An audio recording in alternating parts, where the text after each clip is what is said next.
Hello, everyone. My name is Ceylan Işkör, and I am a member of the Baha'i International Community and also one of the board members of the Patricia Locke Foundation. Just a little bit about our foundation. The Patricia Locke Foundation was founded in 2018 by Kevin Locke, who is a master traditional artist, National Heritage Fellow, Indigenous Cultural Ambassador to the U.S. State Department, and a long-standing member of the Baha'i International Community. The foundation embodies the legacy of Kevin Locke's mother, late mother, and the foundation's matriarchal inspiration, Patricia Ann Locke. Patricia Locke, whose Lakota name is Tawacha Washtewi, or the English translation, Compassionate Woman, was born in 1928 as a member of the Lakota Hunkpapa Band and the White Earth Chippewa from Mississippi Band. She centered her life's work on the promotion and preservation of Indigenous traditional knowledge and wisdom for the benefit and empowerment of all people. Some of the accomplishments of this remarkable woman and a role model are her activism in being one of the principal authors of the American Indian Freedom of Religion Act, which afforded basic religious freedom for Indigenous peoples in the United States, and her leadership in establishing 17 tribal colleges to provide higher education for Indigenous youth, and her tireless efforts in establishing educational policies or influencing educational policies of at the level of U.S. legislation as well as grassroots Indigenous communities. She was posthumously, as a result, inducted to the National Women's Hall of Fame. Patricia Locke herself made presentations to the Parliament of World Religions in the past. For example, in 1993, she gave a presentation in a panel entitled God's Messengers to the Native Peoples of the Western Hemisphere.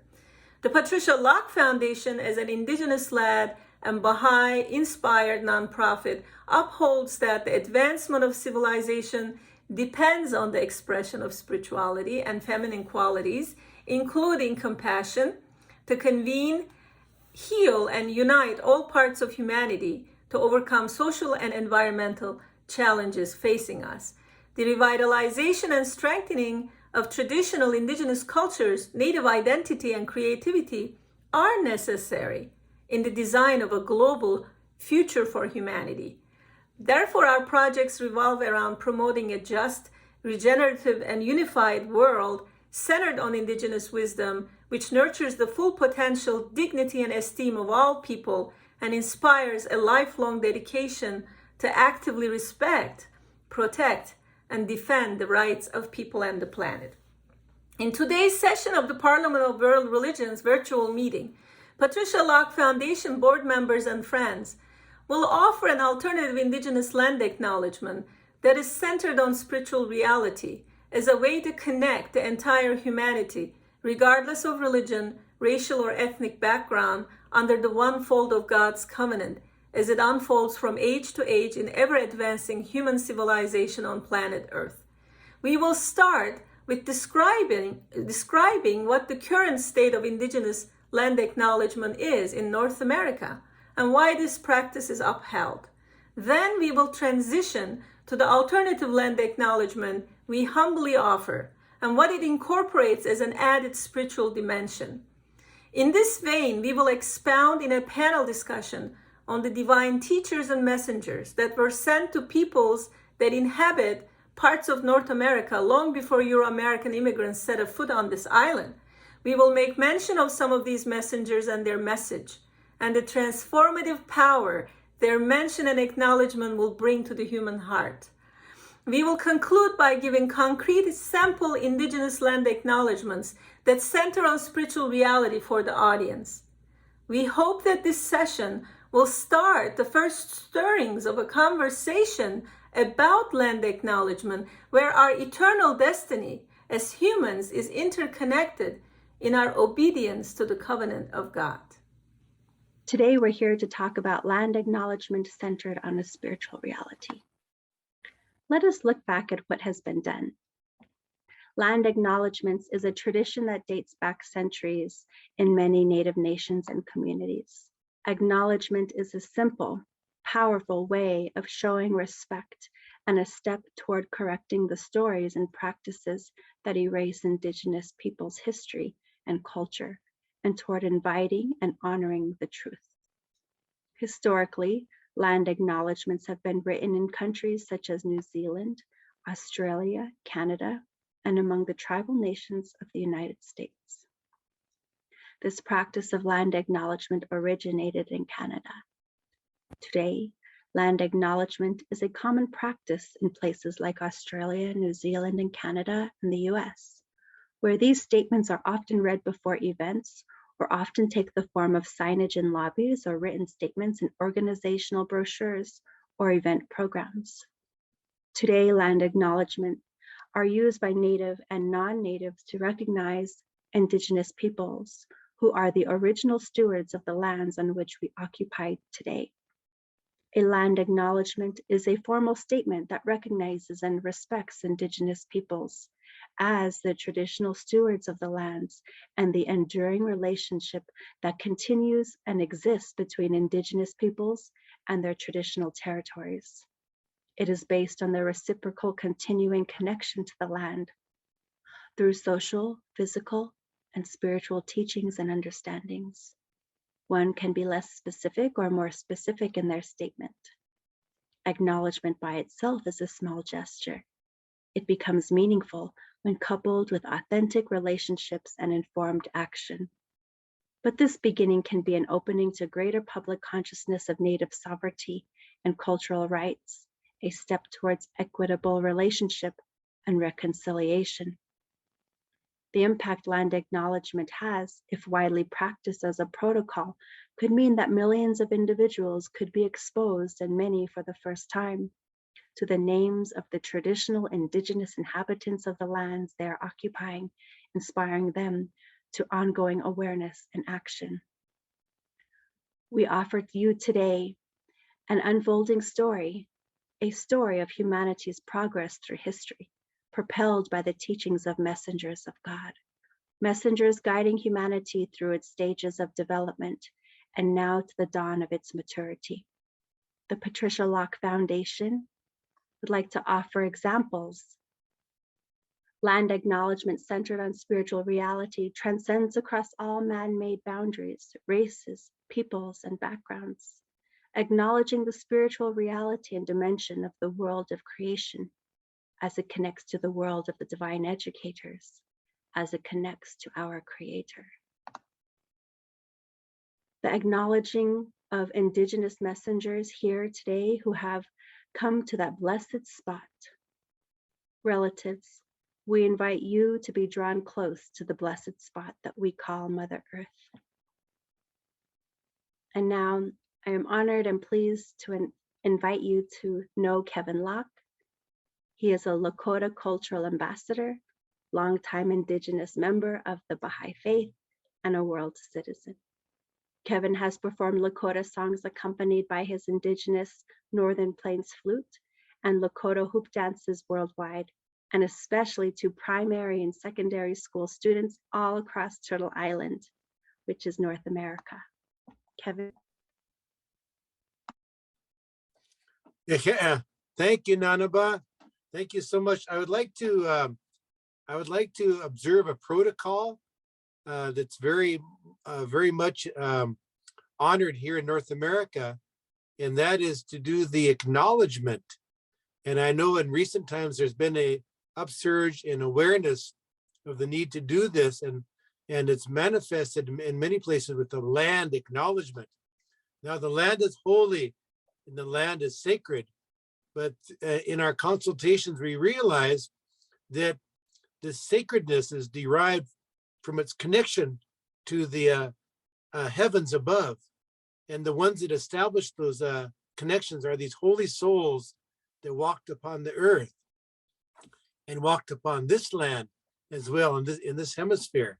So I'd like to offer an example of a spiritual land acknowledgement. Grandfather above, we acknowledge the holy ones you have sent upon this land to kindle the sacred fire in the hearts of us, your grandchildren. We are eternally grateful that in ancient times, you have sent the peacemaker, white buffalo calf woman, the breath maker, sweet medicine, and a myriad others to breathe holiness and beauty upon this turtle island and your grandchildren here, and to teach us your laws and to enable us to draw close to you, and especially to love and cherish our relative, Grandmother Earth, and all that dwell upon her. In particular, we acknowledge the holy ones you have sent to the spot upon which we stand, and the nations and kindreds who have been the custodians of that sacred trust. We ask that you breathe upon and fan the embers of the fire of love and faith in our hearts and minds, that our footsteps may tread your path, and we may restore peace and order upon this blessed land. Land acknowledgement, centered on spiritual reality, is bringing all humanity under the umbrella of a covenant. Hello, my name is Mary Lou Miller, and I am Tlingit of the lineage of Chief George Kayan of Ketchikan, Alaska, and a member of the Eagle Moiety Brown Bear Clan from Tongass Village. I am a member of the Baha'i Faith and also a board member of the Patricia Locke Foundation. A covenant, in the religious sense, is a pact or a promise between God and mankind, whereby God, our Creator, requires mankind to uphold certain behaviors, in return for which He guarantees certain bounties and blessings. Covenants with the divine messengers have resulted in our present world religions, and on our continent, these agreements with the holy ones have been expressed on the level of culture and our ways of life. We can recognize and acknowledge that we all belong as children of God, the Creator, under this umbrella of a covenant, and have since time immemorial been gently guided by God, our Creator, under a covenant which has always been striving to unite the peoples in a family, a village, a country, and now the entire world. Chief Crazy Horse is quoted as saying to Sitting Bull, "I see a time of 7 generations when all the colors of mankind will gather under the sacred tree of life, and the whole earth will become one circle again." When we bring divine messengers into land acknowledgement, we understand that it is not just for Indigenous peoples. Land acknowledgement is for all people.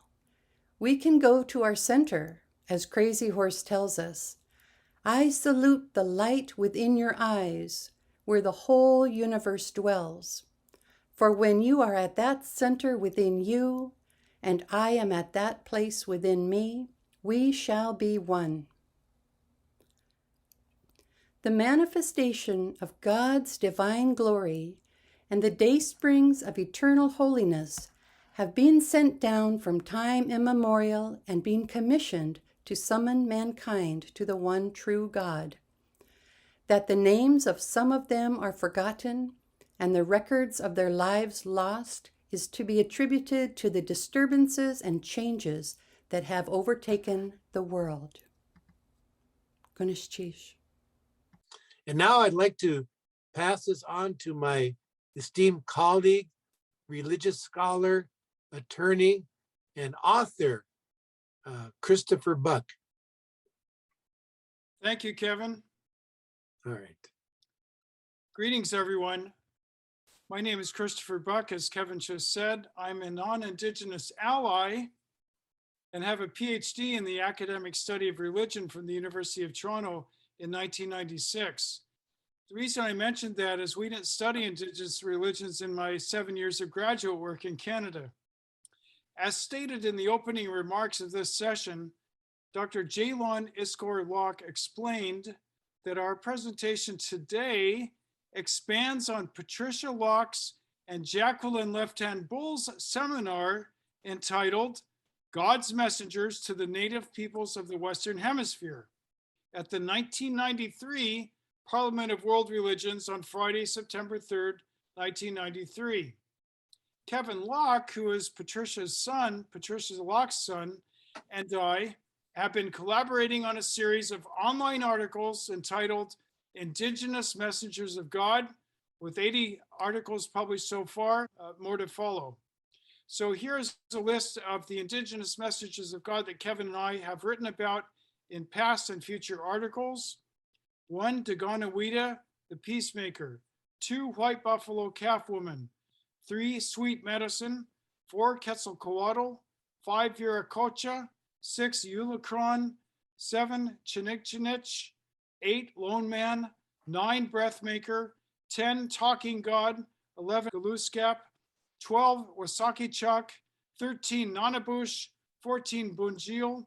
15, Rainbow Serpent. 16, Mother Corn. 17, Kuchama. 18, Hippiorgan. 19, Tunapa. 20, Bochica. 21, Angetsmuna.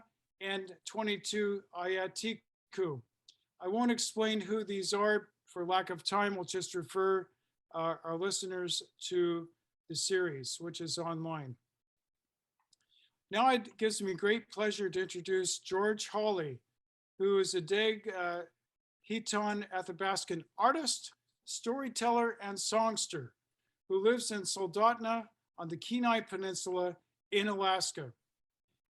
For the past 25 years, George Hawley has been writing and performing original music for audiences all over Alaska and has worked with schools with educational programs that support Indigenous language revitalization. His primary Indigenous language is Deg Hiton. A great theme of his art is the watchword, make happiness worldwide. George, if I may, would you like to sing in the Deg Hiton language the prayer, Blessed is the Spot, translated from the original Arabic by Baha'u'llah? George? Do Gden, go this do. I'm here. I'd be happy to share with you this prayer by Baha'u'llah in the Deganog language of Western Alaska. In our language, the way that we would say that something is blessed is to say that it has been done with breath. It has been done with breath.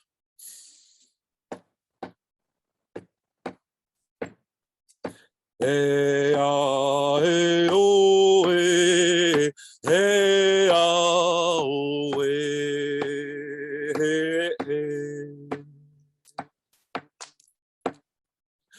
Hey, ah, hey, oh, hey, hey, ah, oh, hey, hey.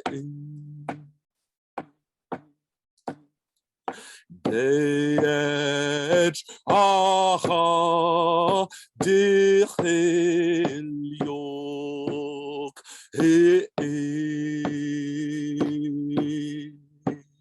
Getlachte yach yid kai chochoch Yaqadelo haqaz b'dit trethi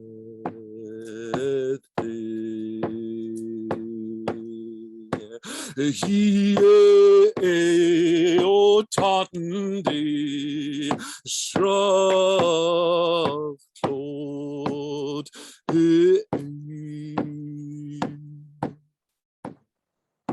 Hey, ah, hey, oh, hey, ah, oh, hey,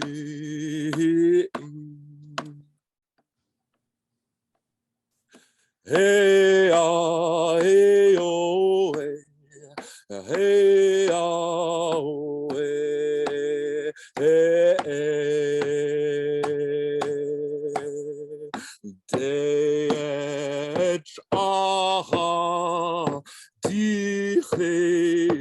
yok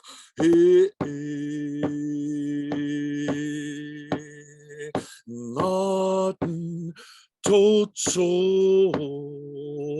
ne in terre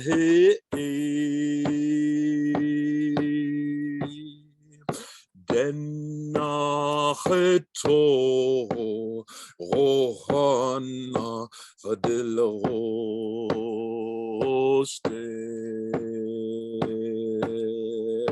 What's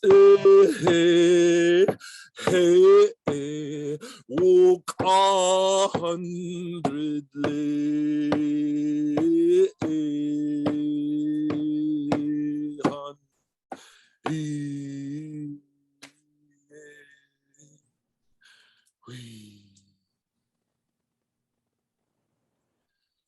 Dogaden gete de nachato.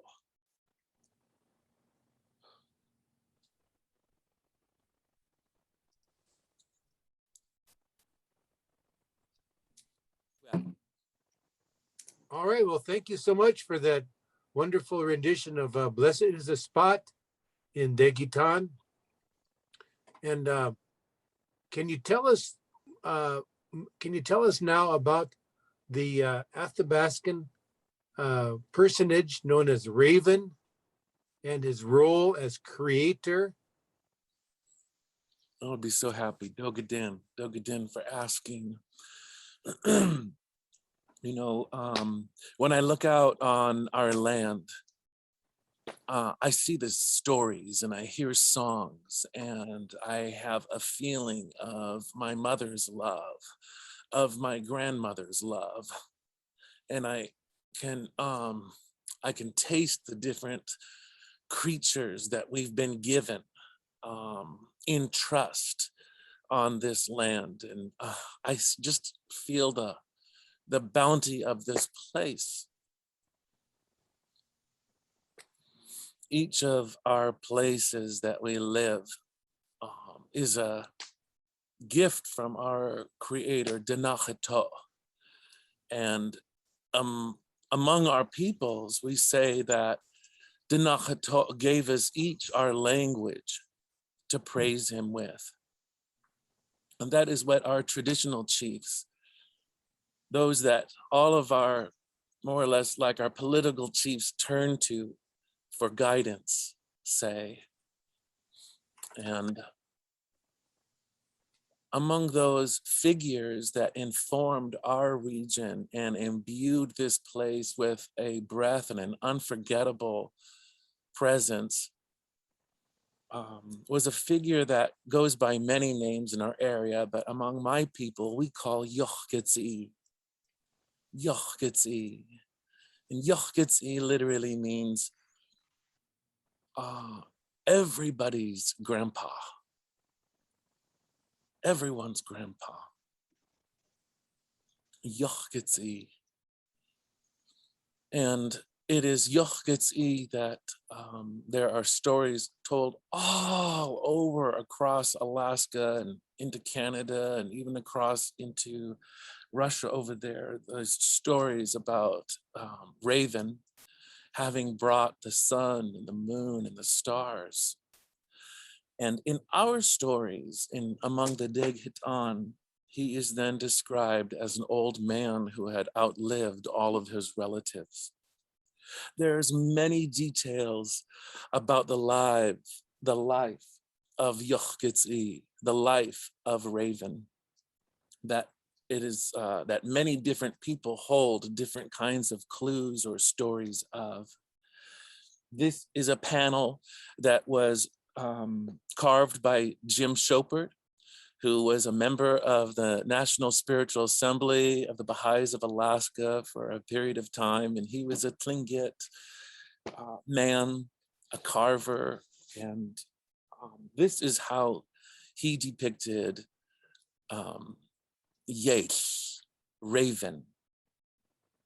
And in many of the depictions of Raven, he is seen with the sun in his mouth. Of course, referring to how he brought illumination into the land. And when we take a look at Jim Chopert's panel, we see that it's not just an orb in his mouth, that he is thoroughly imbued with light. There are many things ascribed to Raven that could be shared and studied, and not all things are written down, and it takes building relationships to come to hear some of these stories. And I hope that you'd hear more in your sharings across the Arctic about Yochketsi, this one before he was known as Raven, as an old man who outlived all his relatives. Dogedin. Dogedin. All right, well, thank you so much, George, for that wonderful enlightenment that we received from you on some of the spiritual heritage of your people there in the beautiful state of Alaska. And I now have the pleasure of introducing Dr. Lee Brown, former professor of the University of British Columbia. Dr. Brown is the former director of the Institute of Aboriginal Health in the College of Health Disciplines and the Indigenous doctoral program in the Department of Educational Studies, and is a co-founder of the Global Emotional Education Association. Dr. Brown has been the keynote speaker in over 100 Indigenous conferences and has been invited to share his knowledge of culture and healing in over 500 Indigenous communities in North America. He is a co-author of The Sacred Tree, Reflections on Native American Spirituality, a handbook of Native spirituality for Indigenous peoples all over the Americas and the world. Lee is a respected elder and a well-loved ceremonial leader and traditional singer. Lee, I understand that you are now living in the Okanagan Valley in British Columbia. So would you like to offer an Indigenous land and spiritual acknowledgement with respect to the Syilx, and Okanagan First Nations? Yeah, thank you, Kevin. Thanks for that wonderful introduction.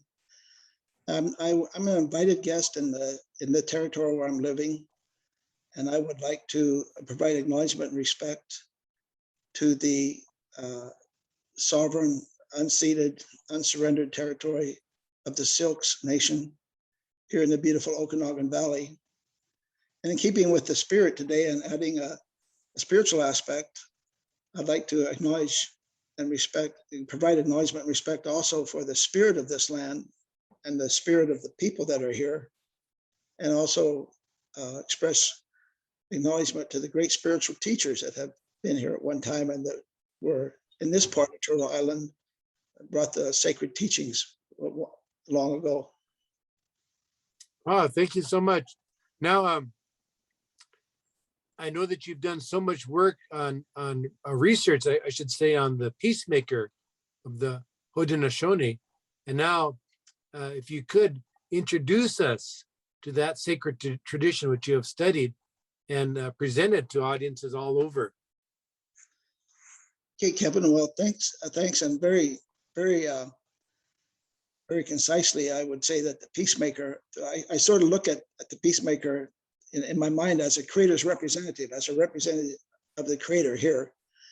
And the reason I see it that way is because I've heard from the elders and the knowledge keepers of the Haudenosaunee and the Iroquois people that when the peacemaker was a young person, he told his mother, "I was sent here by the one that made the earth and the moon and the sun and the stars." And he said the one that made the earth and the moon and the sun and the stars had sent him because that one was disturbed with the violence and warring among the peoples, and that he had been sent to bring peace. And that was his life's mission. And it's a long story.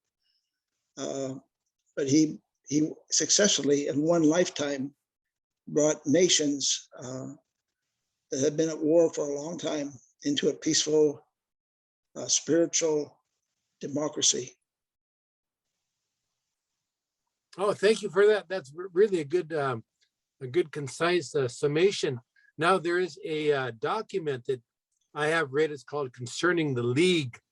It was dictated in Onondaga language by Chief John Arthur Gibson. And Mhm. I'm just wondering if you might have any comment on that particular document. Well, Chief Gibson was a very, very knowledgeable man. He did a recitation of the teachings that accompany the 117 statements of law, which was a great law piece that eventually the peacemaker promulgated among the Iroquois people to establish the democracy. And there's a 10-day recitation of teachings that go along with that. And Chief Gibson was fluent in, I think, almost all the languages of the Confederacy, fluent. In 1912, there was a recording of him in the document that you mentioned called Concerning the League. And it is a great contribution to the world's spiritual heritage. It's a complete history of the peacemaker's life and the processes that led to the peace, and the stories and teachings that go along with the peacemaker's life and the establishment of the democracy. So it's an incredible spiritual resource, and it's a major part of the world's heritage, I think, spiritual heritage. Oh, well, thank you for that. That's it. So you are recommending that this could be an important part of anybody's understanding of the not just the Western Hemisphere, but the world spiritual heritage. I think so, because all the peoples of the world have had their spiritual teachers, and the peacemaker is one of them, and it's a major contribution. And in addition to that, the democracy itself has contributed so much to the democracies that we have throughout the world today, and so much of the peacemaker's work has made its way into general society, although he's really relatively unknown. Exactly. Very good. Thank you so much. Kevin, earlier in the session, you presented an alternative Indigenous land acknowledgement practice centered on spiritual reality. This includes mention, recognition, and honoring the legacies of Indigenous messengers of God, far and wide. Would you please introduce us to White Buffalo Calf Woman? Yes, thank you so much for asking that question. We here in Lakota country, we say Ptehincha Laskawi, the White Buffalo Calf Woman. And briefly, according to different winter counts, they have a calendrical system where people will make some kind of mnemonic portrayal for that year. And so many of these winter counts, they have been corroborated to identify her appearances around 901 AD, something like that. So she was a great spiritual teacher who left a lasting impact, and she brought universal human values, ethical teachings to the people. And this was summarized in 1911 by a leading elder here at Standing Rock, and he summarized those teachings. He says among the teachings were to possess great respect and reverence towards sacred things, to live as belonging to one family, to be always very faithful to promises, to cease hostilities against other nations, to administer help to the sick, to comfort others in time of sorrow, to show kindness toward every living creature on earth, to remember the dead, to love your children dearly, and above all, lead pure lives. So this is a summation from Lone Man of the ethical teachings brought by the Ptehincha Laskawi, the White Buffalo Calf Woman. Yeah, thank you for sharing those. And there's 10, correct? 10 ethical teachings? 10, yeah, there's 10. There's more, but that was the summary that he gave. Yeah, thank you. Would you please comment on the significance of White Buffalo Calf Woman's famous teaching, All My Relations? What does this simple yet profound and powerful prayer signify? In Lakota, it's 2 words, mitakuye oyasni, and it means that all my relations. And it has, some will say that it's a quotation from this woman, from the Patricia Locke, the white buffalo calf woman, that she would use this, and she enjoined this upon the people to use this phrase to invoke God, or to invoke if we say Tunkashila or Wakantanka, Great Spirit or God. And in that sense, when we say Mitakuye Oyasi, we connect ourselves to her, that through her, see her coming, her appearance and her teachings, her person and teachings, united heaven and earth and connected everything, made relationship with all of creation, with God, with the spiritual world and the physical world. So when we say this, Mitakuye Oyasi, we connect ourselves to her, and through her, we connect ourselves to God and to all of creation. So it's really as simple as that. It's very foundational teaching regarding the significance of these universal messengers of God and the universality of their message, their teachings for mankind. Mitakuye Oyasin. Very good, you got it, yeah. Going back to the example of a proposed Indigenous land and spiritual acknowledgement that you offered earlier in this session, is there anything else that you would recommend adding for non-Indigenous members of our audience to consider using a model going forward? Well, yeah, the main thing is to have that respect. I think that's really the essence of it, is to create this mindfulness and respect for each other. And so now we're living at this time of this great ingathering of all the diverse peoples of the earth. So we have to create this idea of like one hoop of many hoops. So all of us, we come from a distinct kindred, and yet we live in this challenging time now where we can see that summit is in sight. And we can say the summit of attainment to all the prophecies and all the longings of our ancestors. So that summit is in sight, and we can all see each other, but we know we'll never reach that summit unless we help each other, unless we unite to reach that goal. And from that summit of understanding and knowledge, summit of spirit, then we can't go back. Only thing we can do is launch our flight as a united human family.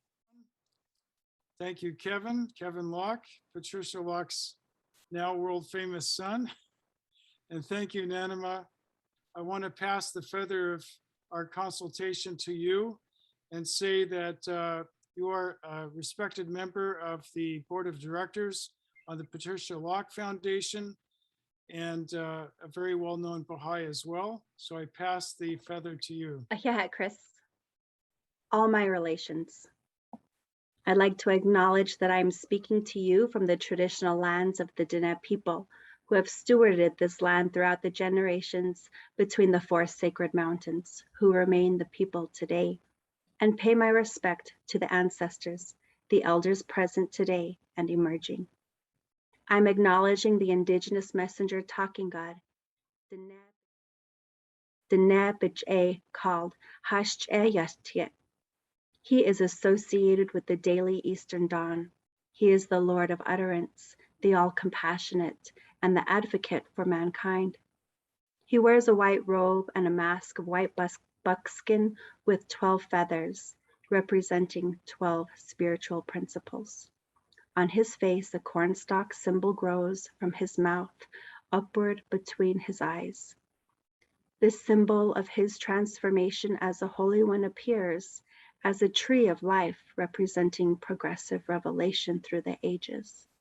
This ancient beauty, the blessed beauty, O most ancient way, O Lord of the dawn, O most compassionate, he appears among his people as a bluebird, a symbol of peace and prosperity.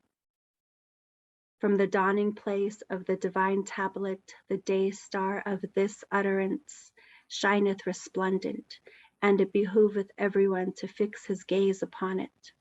We exhort you, O peoples of the world, to observe that which will elevate your station. Kitabi Ad. Dear relatives, for our closing remarks, I'm honored to introduce fellow board member of the Patricia Locke Foundation, Jordan Bighorn. Jordan is of Lakota heritage. He is a husband and a father, a co-director of a nonprofit community development organization. He is an active member of the Winnipeg Baha'i community. Today, he is speaking to us from the Treaty 1 territory in Manitoba, Canada province. Greetings from Manitoba Bay, the place where the Creator sits. For thousands of years, it has also served as a meeting place for peoples of this land, which tourists visiting Winnipeg often call the Forks, a conjoining of the Red and Assiniboine rivers. Turtle Island has since become a meeting place for the entire world, with all its peoples arriving on these shores in one way or another, with the hope of finding new life for themselves, their families, and generations to come. A central value and teaching of Indigenous peoples of North America, as shared earlier by Kevin Locke in the teaching of the white buffalo calf woman, is mitakuye oyasin, all my relations. The messengers of the peoples of this land provided guidance, laws, principles, and instilled time and again a deep understanding of the interconnectedness of all life, with the expectation that the human family was destined for an everlasting peace, enshrined in its collective unity and expression of oneness with all of creation. Religions around the world teach of the sacred and precious bond between creation and creator, between man and God. When we acknowledge our essential connection to the land, with one another and our Creator, it becomes as a braid of sweetgrass, woven together in relationship to be consummated by the fire of the love of all things. Humanity has spent millennia traveling across Mother Earth. She knows us well. Our spiritual acknowledgement of our relationship with her honors the dust and clay of our bodies, while recognizing our essential nature as spiritual beings. Pidame Alo.